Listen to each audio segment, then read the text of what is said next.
Voilà, nous sommes dans ma maison. Derrière moi, il y a un puzzle qui est une activité auquel je suis attachée parce que ça remet les choses dans l'ordre. Et ça donne du détail qui va vers le global. Donc ça, c'est une activité de période de confinement, puisque nous sommes début 2021 et que c'est encore une période atypique. Très bien. Voilà. Donc, je m'appelle Anne-Claire de la Vigerie. Je suis là en tant qu'auteure d'un livre qui s'appelle « 7 portes ouvertes ou à ouvrir pour mieux faire ensemble », que j'ai écrit pendant à peu près 3 ans, dont une partie en Asie. Et ça fait partie de ma présentation. J'ai vécu 7 ans en Chine, 2 ans en Belgique flamande, et puis le reste de ma vie plutôt à Paris ou en banlieue parisienne. Et puis ce que j'ai mis dans ce livre, c'est ma double formation d'école de commerce et de 3e cycle en psychosociologie. C'est ma double approche d'opérationnel dans l'entreprise et puis de quelqu'un qui aime écrire, qui aime la poésie, qui aime les mots. Voilà. Et puis une volonté de mettre un peu de tout ce que j'aime dans la vie. Donc on va retrouver, et ça fait partie de la présentation aussi, de la simplicité, de l'humour, de la philosophie, des grandes idées, des petites choses pratiques. Voilà, une espèce de besace de vie où on trouve plein de choses. D'accord. Alors, quelles sont les 7 portes. Parlez-nous de cette porte. C'est pour ça que j'ai regardé en disant, tiens, je vais... Donc les 7 portes, voilà. Donc les 7 portes, en fait, déjà, c'est des portes ouvertes ou à ouvrir, parce qu'en fait, c'est des portes, il n'y a pas de découverte absolue dans ces portes. Il y a simplement le fait qu'avec des années d'accompagnement des personnes au travail, quel que soit leur métier, donc soit dans des collectifs avec par exemple des sociologues cliniciens, où il peut y avoir des métiers, des infirmiers, des gens qui sont d'un métier de tous les jours de la société, ou moi ma spécialité qui est plus le monde de l'entreprise, on se rend compte qu'il y a des choses quasi évidentes, mais que quand les gens les découvrent, donc quand ils ouvrent la porte, d'un coup ils disent « Ah ouais, ça change tout ». Et donc cette idée des portes, c'était ça, c'est cette porte qui facilite le faire ensemble, qui facilite la coopération. Donc la première, c'est l'idée de dire « Ok, c'est pas la plus simple, c'est être à soi en toute société ».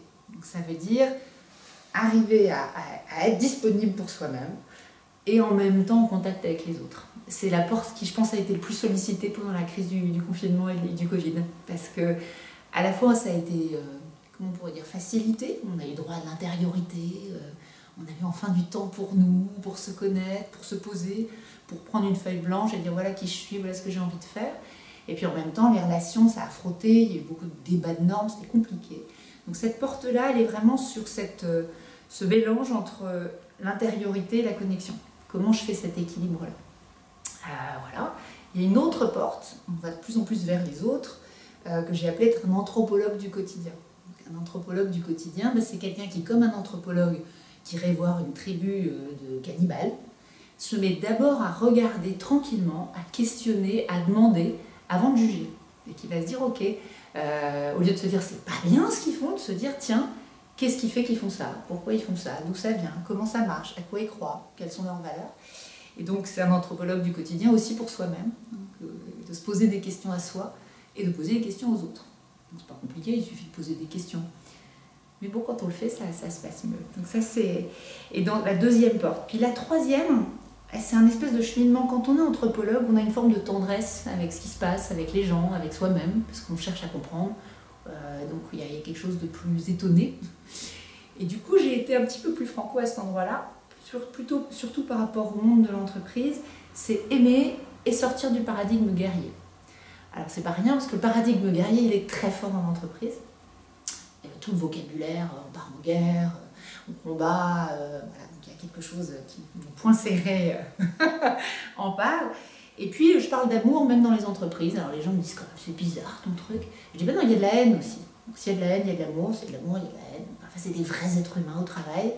Et donc je viens regarder un petit peu qu'est-ce qu'on peut faire pour poser les armes, tout en acceptant et en travaillant avec la violence si elle est là, parce que les humains sont aussi capables de ça. Comment on régule, quoi ? Qu'est-ce qu'on fait avec ça ? Ah, donc ça, c'est un peu évidemment la porte centrale. Cette clé. Voilà, ça. Non, c'est ça. Alors, oui, c'est Du coup, ça. c'est un livre avec des conseils. Alors c'est un livre avec à chaque fois 3 façons d'entrer. C'est un livre qui s'adresse à tout le monde. Alors, comme les gens sont singuliers, j'ai essayé de donner plein de portes d'entrée. Là aussi il y a des portes. Donc il y a toute une partie compréhension qui est plutôt pourquoi cette porte. Voilà, les autres portes, c'est faire avec, donner son mode d'emploi, dessiner le monde, oxygéner la vie. Pourquoi au fait? De quel arrière-plan pourrait expliquer que ça porte des fruits d'ouvrir cette porte?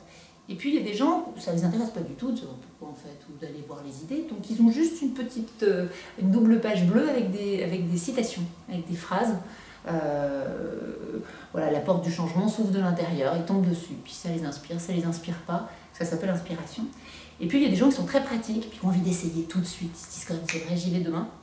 Et là ils ont des pages oranges qui s'appellent Premier pas, qui sont plutôt des idées. Donc ça peut être un exercice qu'ils peuvent faire tout seul, ou ça peut être une idée de lecture ou de lieu d'approfondissement. Donc c'est un livre qui est fait pour se lire à l'endroit et à l'envers. Ah oui, dans le sens qu'on veut. Ou au milieu, on peut aussi se dire tiens c'est marrant.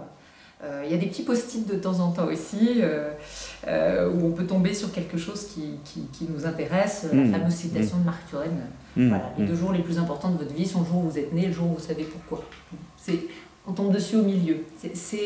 Il est pensé un peu comme un livre de table en fait, qu'on pourrait reprendre et qu'on regarde. Et puis il y a des gens qui lisent du début à la fin. Super. Où est-ce qu'on peut trouver votre livre? Alors on le trouve partout. Alors moi je recommande les librairies, je crois qu'elles en ont besoin. Bien sûr. C'est très important. Donc ça c'est ma recommandation. Mais grâce finalement à cette crise de confinement, on peut aussi avoir les libraires.com. Voilà, on peut être libraire facilement. C'est aussi dans toutes les grandes enseignes. Il est référencé partout en fait. Génial. Il se trouve partout. Et je le recommande à ceux qui ont un peu plus de temps, grâce au temps étonnant que nous sommes en train de vivre.